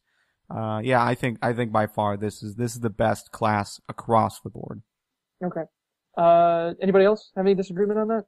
Chat's agreeing, by the way. I would say it's pretty strong. If not only for the WWE being able to take the Booker T N-word promo and just clip it at just the right time for all the fans to go, oh, yeah, oh, they didn't do it, damn it. Booker T, I was surprised that he was going in, to be honest. To me, it seemed early because he's still heavily active in production. He's being the GM and being part of the Tough Enough crew. At least he was. They're bringing it back. I have no idea. Foley makes sense. Sammartino, great to see him go in, even if he's got the deal that he can't be around. He doesn't want to even see Vince McMahon. Backlund, I forgot Backlund was going in, to be honest. But I'm glad he's going in. I could have sworn he was already in. Trish Stratus going in. I get it. Donald Trump, don't give a fuck. So, I could care less about Donald Trump in all aspects of whatever he does. Side note, quick sidebar before we move on. Just want to let you know that we posted a couple of images to our Facebook page. One is Joe crying. The other one is the first macro that we do. First person to like it is Joe's wife. So, bravo, Carrie. Thank you very much for listening to this show, monitoring our Facebook page, and liking the photos that we put up there of Joe weeping terribly into the microphone. All right. Just a quick note. Arnold Schwarzenegger will be inducting Bruno Sammartino, and Terry Funk will be inducting Mick Foley. I can't imagine two more appropriate people. Well, maybe with Bruno, I think it'd be, Vince Sr. isn't alive anymore, so there's that. WrestleMania 29 is coming up, and you can join us Saturday, April 6th at 1:30 p.m. Eastern Time at our FTWLive.com for our WrestleMania preview show. From what we know now, this is basically what we're looking at. Officially, we have Rock versus Cena for the WWE Championship. We have Del Rio versus Jack Swagger for the World Championship. We have CM Punk versus Taker, Triple H versus Lesnar, Ryback and Henry, Team Hell No versus Langston and Ziggler, Sheamus, Big Show and Orton versus The Shield. Fandango gets his debut against Jericho. Wade Barrett versus Miz for the IC title. Possibly, we're getting pretty close to Caitlyn versus AJ for the Divas Championship. We're 2 weeks out, and we still don't have a Divas title belt match, so there you go. And Bella's Road Scholars versus Funkadactyls, Brodus, and Tensai. I think they hinted at that on Raw. I don't think they officially booked it, though. No U.S. Championship match yet for Cesaro. Primetime players Zack Ryder and Khali are still off the card. It is now time for Ask FTW. You can send us topics to talk about via email to questions@ftwpodcast.com, on Twitter by using the hashtag AskFTW, by posting on our Facebook wall or in our Google Plus community, or even leaving a comment on this site. You literally have no excuse now. So send it in, and we'll bring it into the discussion. Chrissy posted and asked us a few questions here. Basically, the post-WrestleMania landscape for a few people. Where do we see Cena fighting for the belt? Do we see fighting Cena, basically with the belt post-Mania? Do you see CM Punk going, post-Mania? And who do you think has the best and worst, entrance music in WWE? You know what? We're going to skip that one. We'll do that next week. All right. So where do you see Punk and Cena post-WrestleMania? Joe? Who do I see fighting Cena? That's really a tough one. I'm going to come back to that. Could be Punk, though. Where do I see Punk going post-Mania? I see Dolph Ziggler losing his faction shortly thereafter and Punk building a new one. Okay. Rob? I see Cena and Punk fighting for the title post-Mania. Okay. Garv, what do you think? Yeah, post-Mania, Punk is going to take time off. I think that's something that is being talked about a whole lot, and he should. I mean, he basically went 400 to 500 days, with a match basically. So he's going to take some time off. So I expect I expect Cena and Rock to continue to compete until Extreme Rules. That's the next one. Mm-hmm. Yeah, so I see that. I think so. I see them doing a rematch or some kind of involvement there between those two. Punk probably won't return until closer to the late spring, early summer. Okay. Yeah, I think Punk might be around for a couple more weeks, but he does need a break, a time off. We talked about it a little bit last week. Mike pointed out that he'll probably be around for a couple, maybe for another pay-per-view cycle or so, and then he won't make another debut till SummerSlam. For me, for Cena, I can't see Cena and Rock getting a lot of heat immediately after. I think they're going to build a rubber match, though, for WrestleMania 30, because it's going to be 30. It's going to be in, the Big Easy. God damn it. New Orleans. New Orleans. Thank you. I couldn't want to say Las Vegas, but I knew that wasn't the case. One of the most worthless towns in existence. I don't know. I've never been yet. Yeah. So I think they're gonna do a rubber match for that. I think they'll be dancing around a little bit. We'll get basically a cross between the year-long build we had last year and then the kind of rush build that we had now. So we're gonna get kind of a medium between it. Okay. Next up, Regal Remembers on Twitter asked us, TNA's best years so far were when 2002 to 2004. And the only way for them to have a better product is to actually change their management. Is this the case? Do you guys think that TNA needs a change at the top? Joe? Right now, I don't think so. It's hard to say they had their great years back then, but the product needed to change at some point, and I think that they've changed it. And right now, I think Aces and 8 storyline, as they have it right now, is pretty solid. So let's see where they take the company from this point going forward. Okay. Rob? Yeah, it's very easy to look back and say, oh God, I wish we could have the TNA of 2002, 2004 back, but the company needed to change if it was going to grow. Right now, TNA is doing a lot of stuff, right? They're building, they're starting to make money, they're starting to build a fan base. So far, I don't see a need for change in management. Okay. Garv, what do you think? Well, I don't know if I agree. Like we've basically said, over and over again over the last year of covering TNA that we do like aspects of it. We do like things that they're doing, and we can't say it enough that people are getting excited about what TNA is doing. It's not necessarily reflecting in the ratings, but that's not necessarily the greatest indication, considering most of us watch it online. Come on, let's be honest. At the same time, we will have that opportunity very soon. Eric Bischoff has come out in an interview saying that his time in TNA isn't going to be much longer. I can't imagine Hogan's going to be lasting too much longer. So yeah, I think we're going to see that soon enough anyways. Yeah, exactly. Garb kind of hit the point there in that ratings aren't a proper indicator of it. Nielsen doesn't even count any kind of online views yet. They're going to be Stop referring to ratings, okay? Everybody, just stop it. It's so easy to pick a number out of Nielsen. You do not realize how fucked up that whole thing is, okay? It is so heavily skewed towards traditional over-the-airways TV that you have no idea. Cable is barely watched. Anything in the top tier, you can't use it. Even advertisers don't wholly use it when they buy TV spots. So just stop. Stop using ratings as a sign of something being good. Just stop. It's like weighing a Twinkie to decide if it tastes all right. All right. So chat's saying that Will McBride's is saying that actually rejects the premise of the question, saying that 05 to 08 was its best years. Way to be a hipster.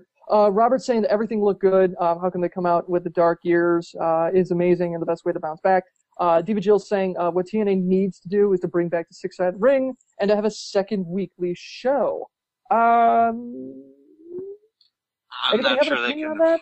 I'm not sure they can afford to have a second weekly well, they show. They kind of do already. Yeah, they already Explosion. Do. And they already tape matches. I mean, the Explosion but show... Explosion isn't broadcast in the U.S. Right, but so? If what the push is 2 live shows a week, WWE doesn't even do that. So I think if they have, a couple more matches taped at their Impact Live taping, and then air that as Explosion, I think that'll work a lot better. I'm totally behind that. And I think they could do it. Okay. Joe, do you have a real quick pointer before we move on to the next question? Nope. Okay. Robert C. wrote in saying, do you think WWE will turn Cena heel at WrestleMania, just like how TNA turned Bully Ray heel at Lockdown. All right. The only reason I'm bringing this up is because there is the Bully Ray comparison. Otherwise, I'm not even going to talk about this. But anyway, Joe, heel turn possibility because of Bully Ray's turn at Lockdown. Joe, you're muted. Well, I was making a better point muted than I would have otherwise. I don't think it has anything to do with Bully Ray, but I would love to see a Cena heel turn, but it won't happen. Okay. Rob? I don't see them turning Cena heel. He makes too much money for the WWE as a face. I mean, yeah, a lot of the adults and everything boo him, but little kids buy his stuff up like they used to buy Hulk Hogan stuff when I was a kid. All right. Garv, what do you got? But if you turn Cena heel, that he's still going to sell merch because now he's going to get merch sales from the side that hates the fact that he's so unoriginally boring. Right, because they're going to suddenly love him now that he's a boring heel instead of a boring face. That's wrestling. That's exactly what we do as wrestling fans. We hate Cena now, but as soon as Cena turns heel, we'll love him because that's what we want to see. At least for a few couple weeks. Randy. Yeah, Joe, good point about Randy Orton. I didn't even think about that one. But wait. Orton. As far as will Cena turn heel, I like that as soon as Cena has his angry, stern face on, people start thinking, oh, maybe he's going to turn heel. Maybe he's going to turn heel. And he's not going to. But it would be nice. I would agree with you. Yeah, they'll unify the titles too. Look, I don't care if Cena. I don't care. God damn you! You walked right into that one, Harrison. May a zombie Jew god curse you and all of your progeny. For me, it doesn't That's matter. Harrison at the FTWpodcast.com. For all of you Christians out there. And Jews, technically. And Jews, yeah. Muslims too. Yeah. All right, so you look, non-denominational people. That's also Harrison at FTW. Yeah, why not? You white people that like to be offended, they hit me up. Okay, turning Cena heel for me just seems like something that TNA would only, or I'm sorry, that WWE would only really do in a moment of desperation. They make so much money off the guy. He brings in so many people. Yeah, I mean, all the adults scream at him and say, "Oh, you know, whatever." I mean, this still sounds like a cash register to them. You're still going to the product. They still got your tickets. They don't care at that point. At this point, they're still getting $60 out of you for you to go in there and yell at John Cena. I think they'll be happy about it. I don't think they're going to, cry crocodile tears that, oh no, we could make an extra. I don't even think they could make any extra money if they turned him heel with merchandise sales. He was compelling as a heel when he was the hip hop homeboy. Now you're talking not just Cena turn heel. He's got to regress back how many years at this point? I mean, his Boy Scout character at this point is so ingrained. I'm glad this is Ask FTW, and we're like in the 30-second thing with that 20-minute rant. But I think that I think the new aspect of Cena as a heel would be spectacular, because you could take John Cena the Man and really push that. Since we've had John Cena the Man for how many months, years of him being a face, I want to see that aspect of him as a heel. All right. Garv, what do you think? And then I want to bring up a couple things to chat about. Yeah, and let's be honest. I think we're more open to the idea just because Rock isn't doing it for us. We as the loudest portion of the IWC that has podcasts and stuff, we can't back either one of these guys because neither of them are interesting enough.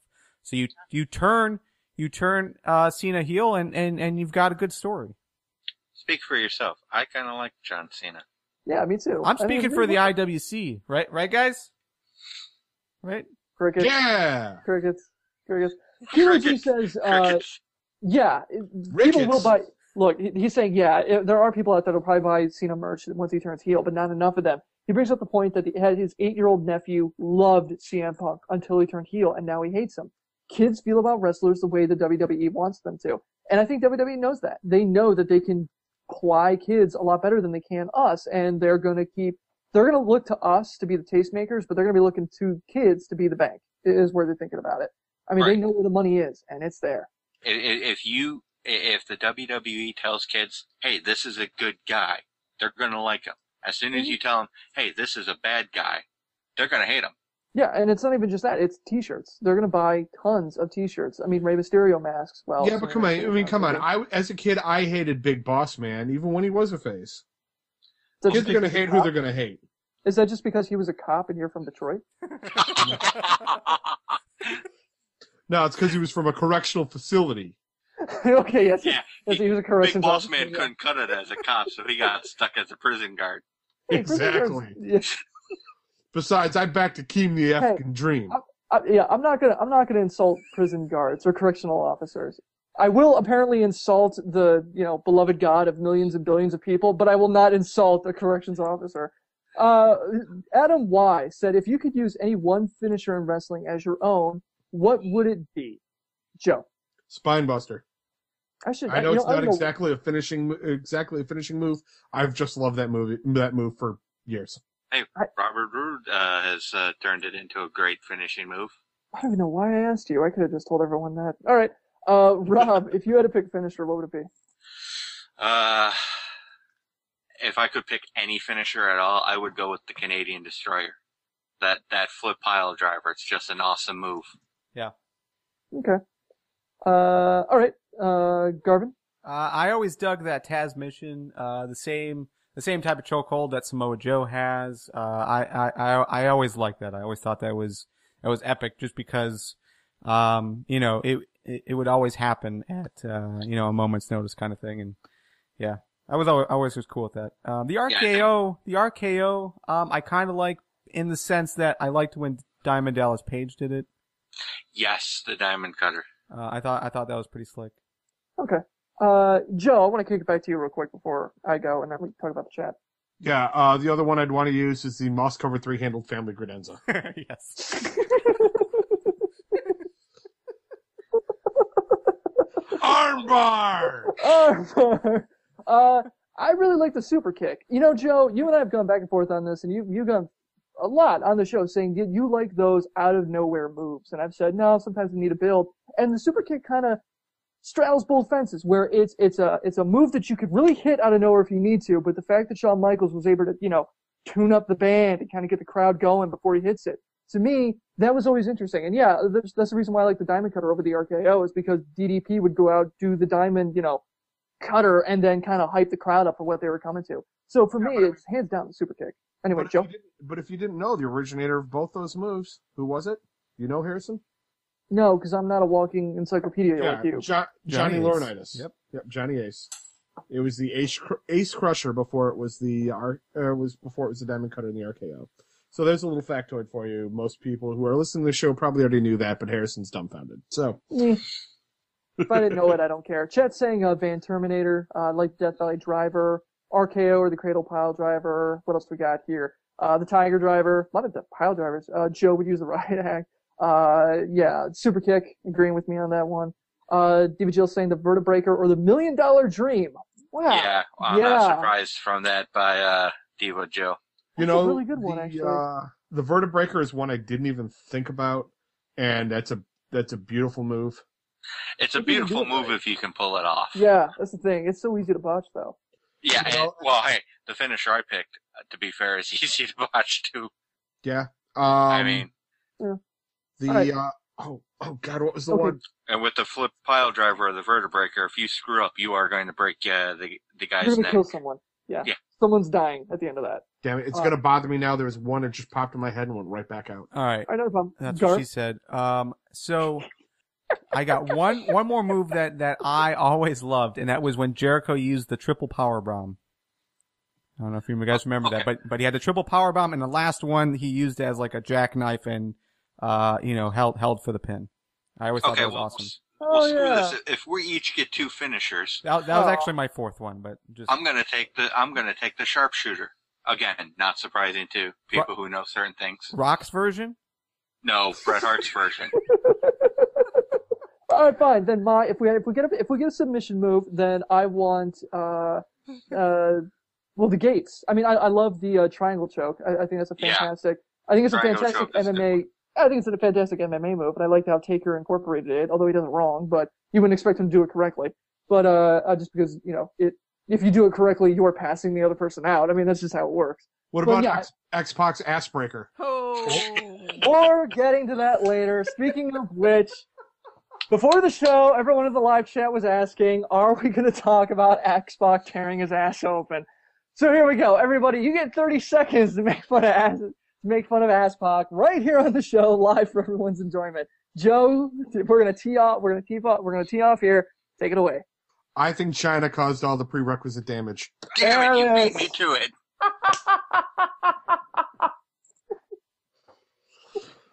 Clit's so big, it's probably a dick. All right. All right, Rob, go ahead.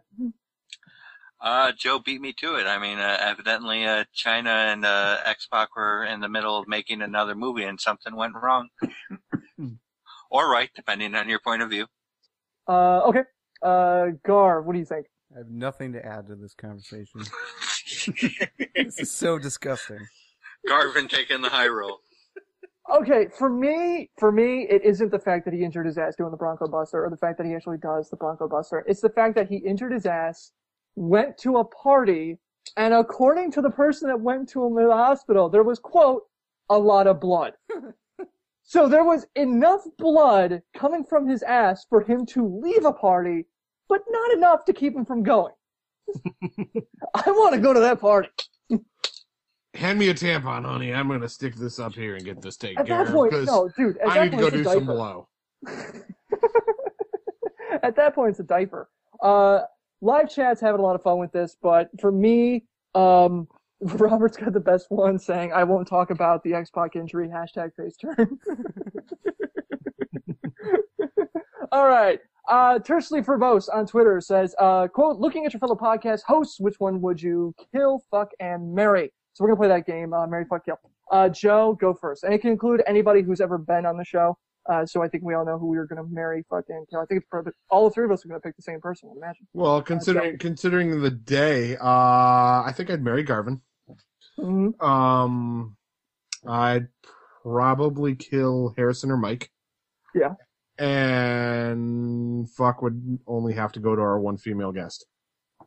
Oh, okay. Well, I'm with you except for the last one.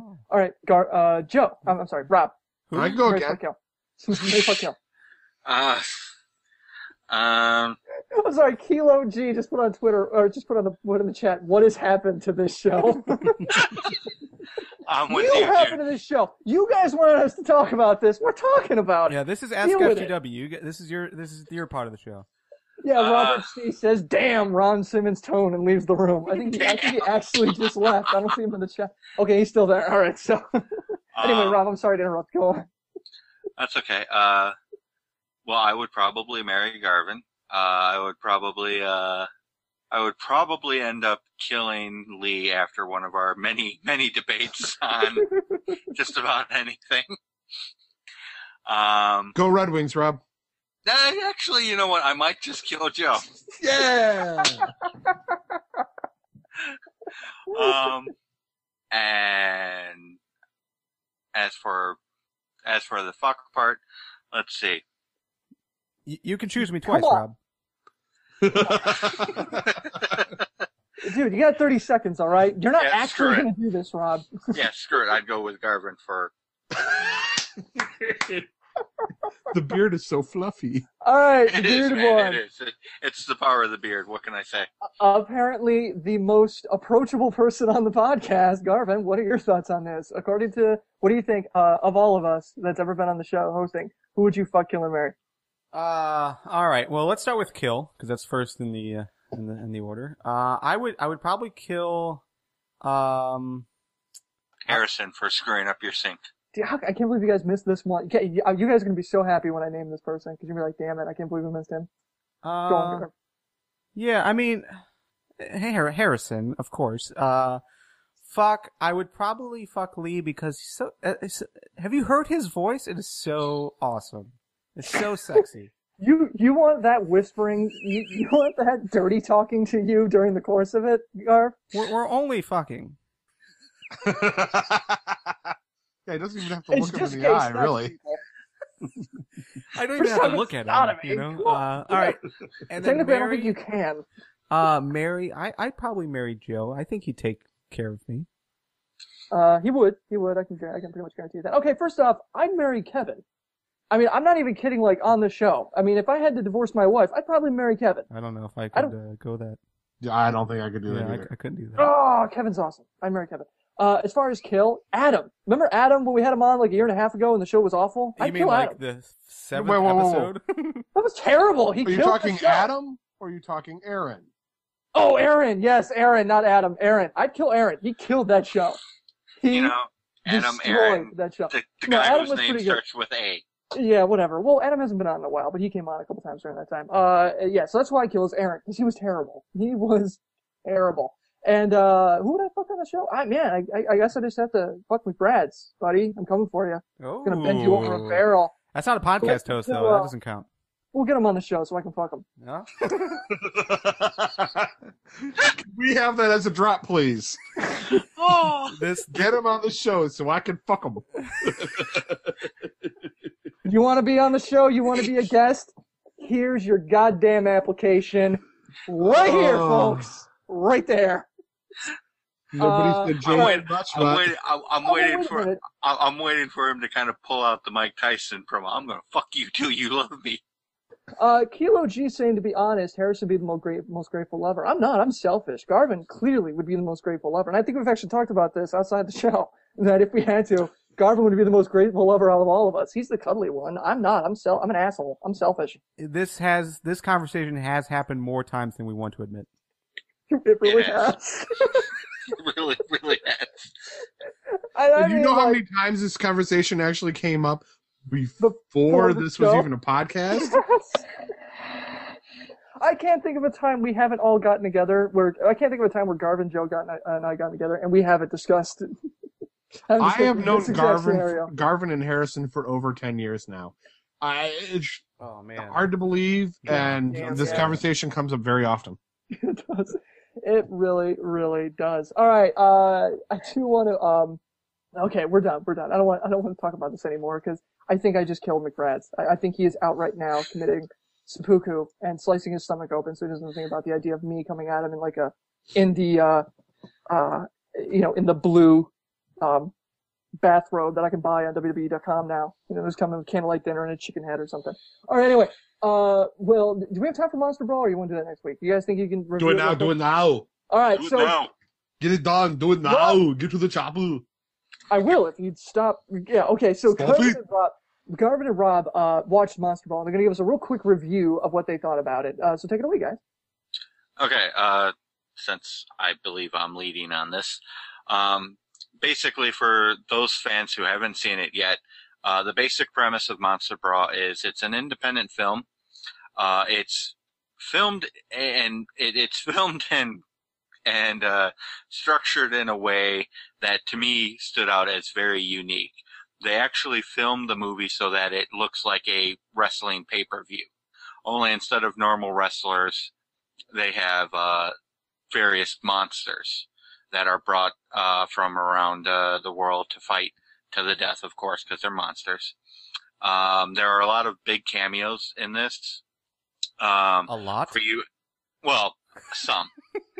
You've got Lance Hendrickson, who occasionally does Mortal Kombat-like voices throughout the matches and whatnot. You have Jimmy Hart, who kind of serves as like the ring announcer and all-around comedic relief. You have Kevin Nash, who takes part in it. And for those people who are fans of MMA, Herb Dean makes a brief appearance as the referee for this all. Well, for the first match. Yeah, for the first match until he's killed. Spoilers. Yeah, spoilers until he's killed. And don't forget Dave Foley. Dave Foley was great on play-by-play. Oh, God, yes. If you don't know Dave Foley, he's the guy from Kids in the Hall. Yeah. Dave Foley is one of the guys who really drives the movie and makes it worth watching. His commentary is hilarious. And spank me sideways, Sid. Yeah, overall, I thought it was a cool movie in that it was just fun. It was kind of cheesy. It brought all your favorite monsters like Cyclops and Frankenstein and the Mummy. And yeah, it just put them all in this like competition. It was, the first two matches weren't a part of the monster title, like the main monster title, tournament. But, yeah, I thought it was pretty cool. It wasn't totally accurate because there were no title belts. I thought that was kind of strange. I thought for sure that they would have one, except for like at the end. I think Frankenstein did hold a title, but the final match had a title belt, but none of them, because every match was for a title of some point. Right, yeah, those first two matches were for titles, but there was no like physical title. And I mean, and they really did a good job of sticking to kind of like the wrestling pay-per-view motif. I mean, every monster cuts a promo before their match. Yeah. Every monster. Which is hilarious when the Mummy tries to cut a promo. Yeah, overall, if you haven't watched it, it's on Netflix. It's a pretty cool, like, Saturday afternoon type movie to just sit back and watch. Overall, it was made in 2011. So, I'm really expecting them to have a sequel, Frankenstein versus Kevin Nash. That's what I'm thinking. And I'm actually looking forward to that match more than any of the top 4 matches of WrestleMania. There, I said it. Yeah, I mean, I thought it was really a good, movie too. As obviously, as we've said here, there are some spoilers, but even knowing what's going to happen, you can still watch the movie. Definitely check it out if you guys get a chance. And it's on Netflix, right? Yeah, Netflix. You can dig it up on Netflix either via disc or, for those who subscribe to it, you can watch it instantly over the internet. Yeah, and another fun fact was the guy who played Frankenstein was actually Kurgan. If you remember Kurgan from WWF days, he was part of the Odd People. Okay, so then that's 3 wrestlers technically. Yeah. An alarming number of people in the chat have seen this and are actually commenting about how they felt about it. Saying that Herb Dean was the best part, Wolfman promo was epic. Wolfman's promo was epic. The promo he cut for his first match was fucking amazing. Okay. This week, from the blog at FTWpodcast.com, we got AJ Lee versus the WWE Universe by Kyle. Extinction or Expansion, an examination of the X Division. I feel like Nick should have used the extra X in the headline. I feel like that was a wasted opportunity. What would a CM Punk less WWE look like by Eric? I want to give a shout out to Eric. That was a fantastic article. You gotta read it. And Hey TNA, this is another good one too. Hey TNA, Your Time Is Now by Kyle. This was a really good one too about how TNA, the time is ripe for them to really hit the IWC pretty hard and get some ratings that they've lost in the past. It's a fantastic article. Again, Kyle, Nick, Eric, you guys are awesome. Thank you for writing. You can check out all those on our blog section. You go to ftwpodcast.com, hit up the blog tab at the top. You can read all these. We also got results and reactions to each and every WWE and TNA show each and every week, including Saturday Morning Slam. I'm not kidding. Saturday Morning Slam by our very own Diva Jill. I want to thank her for jumping on that grenade. Garvin also does a week in review thing with these pictures. He didn't do it this week, which is going to be my fail of the week, but hopefully it'll be up next week too. Speaking of that, it's time for our wins of the week. Women wrestlers aren't getting paid? Why do you do a job? Here is your win. You do any job, and fail is to fucking get paid! Of the week. Wins of the week. Joe, go. My win of the week goes to a guy with the Twitter handle Misfit Matthew. This scrolled at the bottom of Raw this week, and it was Paul Heyman was running like he owed someone money. Well, they were in Philly. That was a tweet that actually came across the ticker at the bottom of Raw during Raw, and I actually had to go back and capture it and get the Twitter handle because I'm following the guy now. Not that I'm watching, extraordinarily close, but my God, that was hilarious. That's hilarious and true, sadly. I know. That's what made it really hilarious. I can't. Wow. Okay. Rob, your wins of the week. Go, Rob. My win of the week is going to be from Impact with the vignette series that they did with Bully Ray. I mean, TNA took a huge risk here, rolling the dice and giving Bully Ray almost half an hour, basically, to kind of lay out the plans for Aces and Eights and what he was doing and everything. That's taken a big risk on somebody's mic ability. And I like them showing that kind of faith in Bully Ray finally. Okay. Garv, your win of the week. My win of the week goes to SmackDown. I know we didn't really talk a whole lot about it today, but I thought overall SmackDown was pretty good. I loved how they were building up Big Show as a member of the team to take on Shield. They went against that on Raw, but I still thought pretty much everything they did on SmackDown was definitely worth the watch. Okay.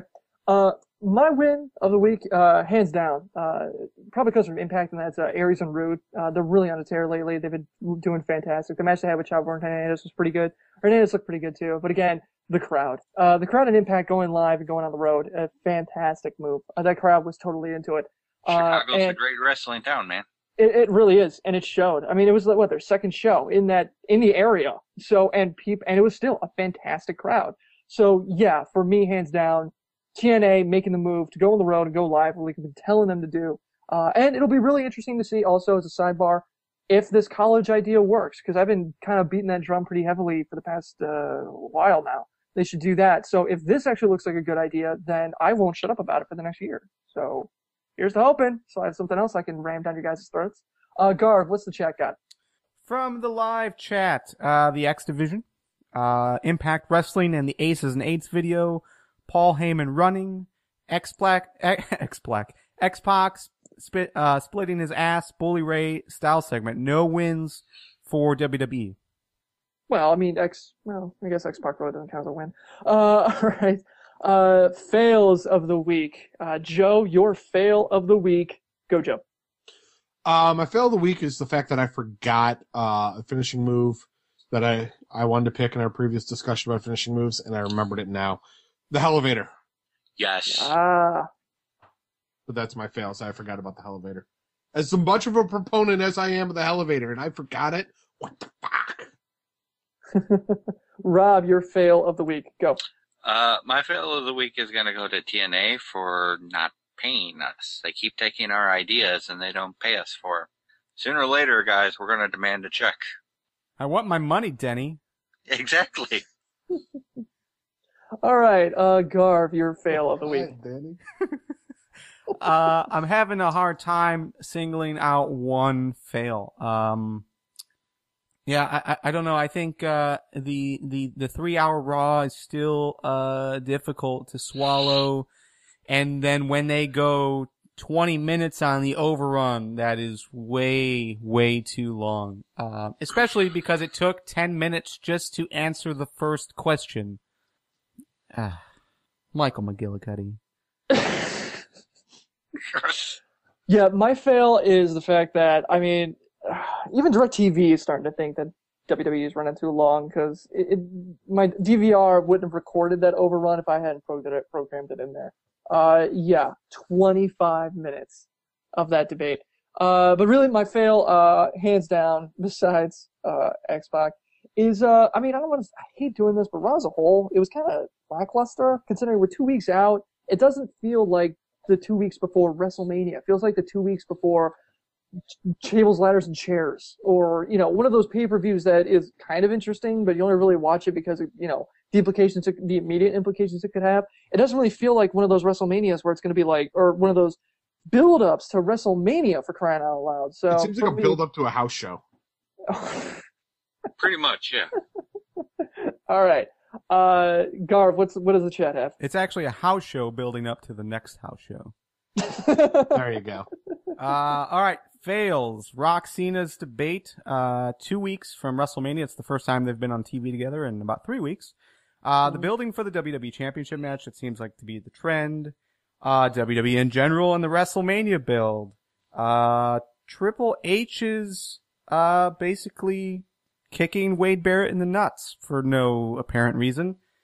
That's something that was echoed all night on Twitter last night. And then the final fail, which I'm going to use this to propel into a different segment that we should have been talking about earlier, but you kept skipping it, Harrison, and that is the all FTW finals for the FTWdraft.com. Season 4. Joe, you're going down, man. Oh, you're going down, dude. I've got Jeff Hardy and I forget who else is on my team. Doing anything in the ring? I know I'm totally screwed. But I do have less points than Garvin this time around, I believe. And hey, doesn't matter. I'm gonna beat him. Everyone loves an underdog. Yeah, I just think it's amazing that that's how bad the chat and the listeners are. That the final is down. We basically had to step up and go, okay, we'll be in the final. So go Team FTW. We are now 2-0. And Joe was the wild card. Yeah, I was a wild card. I was at the very Yeah. Okay. Yeah. I guess. But I mean, I was higher in points than some people who walked into it because of the way it was built this year or this season. But I think the only thing we really need to take from this is that Mike and Lee are not in the finals. Yeah. Which is always a good thing. Also, so looking forward to the next 2 weeks. Also, take Sheamus next season because he is unstoppable. All right. That is. Oh, I do want to give a couple quick shout outs to the chat. I want to give a shout out to McBrad for saying that Joe sounded like a drunk D'Lo Brown earlier when he was crying. And, the chat had a, debate, between Lockdown versus Garvin, WrestleMania. I'm going to break your neck like Draws. The chat had an interesting debate, between Lockdown versus WrestleMania and the respective builds. We couldn't really get into it here on the show because we didn't have time. But again, seriously, you guys are starting to become a show unto yourselves. So definitely make sure you come to FTWlive.com, listen to the show live, join the hooligans, and it's not like, sniping at each other. I mean, okay, mostly they snipe at each other and snipe at me and Garvin and Joe, but there you go. But yeah, it's a fantastic time. That is it. That's the show. Make sure you check out FTWpodcast.com for more information about us and how to get involved in the future. Our new and totally improved site has links to our iTunes page where you can go and rate us higher than any other podcast. Let's see if we get 15 stars. Numbers are meaningless. Let's go for 15 stars. We appreciate any help that we can get. Again, you can sponsor a future episode by going to ftwpodcast.com/sponsor. And while you're at the site, check out all the shirts we have available, which are actually really, really good ones. So you should definitely check them out at ftwpodcast.com/shirts. Also, make sure to hit up our Facebook page, join in the photoplasty competition to see what you can do with Joe's crying face. See if you can do better than I did. And thank you everyone in the live chat. We record every FTW podcast episode on Tuesdays at 8 p.m. Eastern. -5 Greenwich Mean Time at FTWlive.com. Let me just say that you didn't Photoshop shit. You added text. I used Photoshop to do it. Why? It's still horrible. I had it open. I have to do it horrible. Do you want me to do a good job with that? I don't want to do a good job with that. Don't make me time and training I have. Go-to boy from Mogasmo again, because I'll do it. Joe, I'm not going to spend, my time is worth a lot when it comes to that kind of stuff. I had Photoshop open, and you have to make it look, you have to use impact font with the huge stroke on it, or it's not as funny for whatever reason. I mean, I can choose a really nice Helvetica. I can put some shading on it and some drop shadow. I can, I'm just saying that's not really a technical Photoshop if you're just adding text. That's all I'm saying. I use Photoshop to do it. I can use Illustrator to do it, but Illustratoring doesn't really work all that well. I'm just saying there are meme generators that do exactly what you did in half the time. I can use InDesign, Dreamweaver. I don't think Bridge will do it. What else do I got here? I got the whole Adobe suite, so I can use anything I want to do it. You should do it in Flash. Upload an SWF file that you have to download from Facebook to view it. And then I have the text dancing on really annoyingly. All right, make sure to check us out. See you guys next Tuesday. Or Saturday, Wrestling with Beer. Joe and I are going to drink beer. Oh, you guys are doing it? I don't know what we're talking about. And we're going to Clash. So yes, we're going to be talking about the Clash Wrestling pay-per-view that happens this weekend. It's going to be That's right. awesome. Garvin's actually going up to visit Joe, so make sure you watch the Wrestling with Beer because they'll be live in the room, so it'll be fantastic. This is going to be one of the worst closes ever. Well, they can go on forever. It's like a never-ending gobstopper. And which I have problems with. Never-ending story had 3 defined acts. It ended. There wasn't even a sequel. Was there? There better not. There was a sequel. There were two fucking sequels. kidding me. They did a sequel. Two sequels. Neverending Story 3. One had Jack Black in it, and he was the antagonist. He was the antagonist, and it was the first movie that just made my mother so irate that she actually wrote a letter to the company bitching about it. Jack Black was not in that. Holy shit, Jack Black was in. Oh, this is awesome. Harrison, that's your next movie review. You know, once you're done with the China porn. I'm not doing another China porn. That's what she said.